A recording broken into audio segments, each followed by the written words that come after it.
Good morning, everybody. Andrew Smith, Royal LePage Kelowna. Welcome to Coffee with Andy.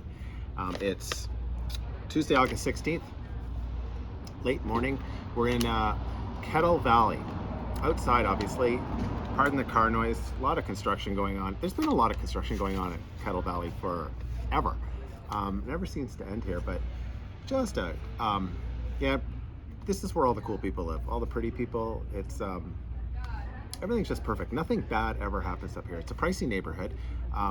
You truly have walking, hiking, mountain biking in your backyard. I think you can get on your bike and cycle all the way to Naramata, Penticton, through Okanagan Mountain Park. It hooks up with Lebanon Creek Trail, which is a regional district trail, but yeah, you're just on the precipice of nature here. It's high, the altitudes, you're a little bit higher up here.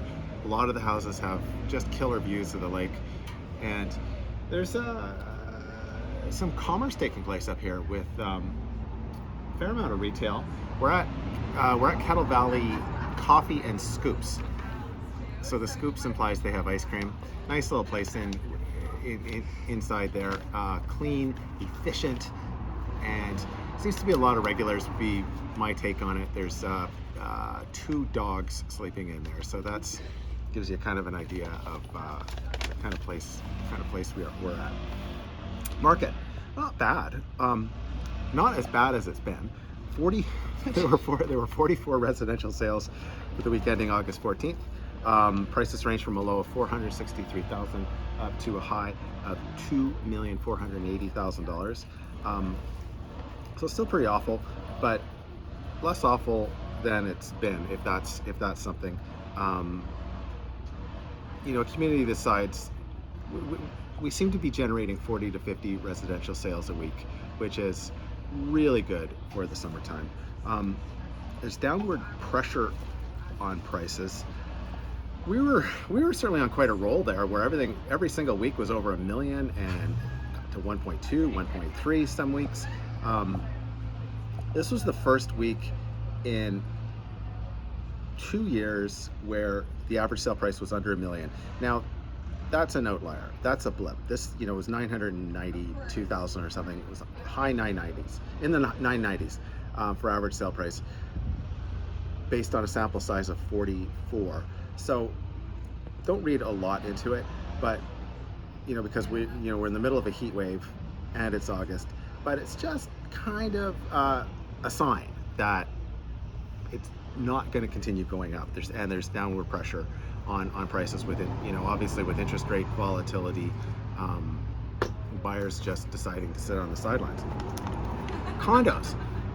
This is where it gets good. Condos had a relatively good week. The average sale price was $575,000, which is high, but same as any weekly average. It's high because there was a really expensive house sale. There was a $2.6 million condo sale last week, which skewed all the numbers up. So don't read anything into the $575,000. The average is down closer to 5 for the high 4s. 27 condo sales last week, which is a relatively good sign. We're out of the teens, and we've been out of the teens for a while on a weekly basis. So that market's rocking and rolling. A little bit about Strata. This isn't going to be the year where we see more Strata sales than residential sales, but there's a really high likelihood that next year we're going to see more Strata sales. Now, not just condo apartments. I'm talking about townhouses and bare land stratas, et cetera, et cetera. That segment of the market, the gap is narrowing between residential and Strata, and a lot of people might even argue that we've already surpassed it, because I don't have any data, certainly on a weekly basis, for new projects when developers sell directly to the public, that sort of thing. I don't have that, and they're mostly, as we know, they're mostly strata title properties. So yeah, that's the trend that we're headed into. We're going to be in a marketplace probably next year, certainly the year after, where we're selling more strata title properties through MLS than residential. Anyway, thanks for watching. Appreciate it. Appreciate your 5 minutes here. And if you're in town, give me a call. Thanks for watching. Thanks for listening.